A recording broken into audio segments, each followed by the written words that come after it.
আবার আজকে একটি বাক্য দেখো, আজকে একটি বাক্য হচ্ছে লেখা আছে আই হ্যাভ এ পেন।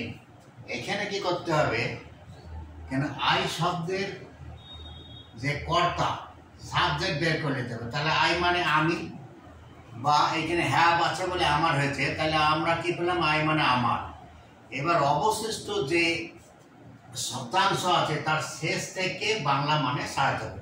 তাহলে অবশেষে কি আছে, এ পেন, তাহলে কি লিখবো, আমার একটি পেন, হ্যাভ মানে আছে, তাহলে কি হলো, আমার একটি পেন আছে।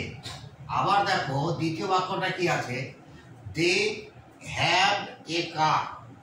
তাহলে আমরা দে শব্দের বাংলা অর্থ লিখলাম তাদের, প্রকৃতপক্ষে দে শব্দের অর্থ হচ্ছে তারা, কিন্তু হ্যাভ আছে বলে এইখানে দে শব্দের অর্থ হয়ে গেছে তাদের।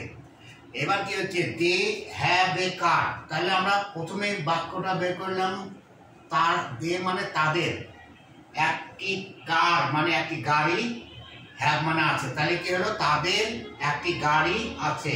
খুব সহজেই কর্তা বের করে ইংরেজি শব্দ শেষ থেকে সাজাতে লাগলে আমরা কিন্তু বাংলা অর্থ বের করতে পারবো। আবার বাংলা বাক্য থেকে যখন আমরা ইংরেজিতে নিয়ে যাব তখন কি হবে, তখন এই প্রথমে কর্তা বের করে নিতে হবে, কর্তা বের করে শেষ থেকে তার ইংরেজি অর্থ লিখতে লিখতে যেতে হবে। এইভাবে কিন্তু আমরা ইংরেজি থেকে বাংলা নিয়ে যেতে পারবো, বাংলা থেকে ইংরেজিতে নিয়ে যেতে পারবো, এবং তাদের অর্থ আমরা বুঝতে পারবো।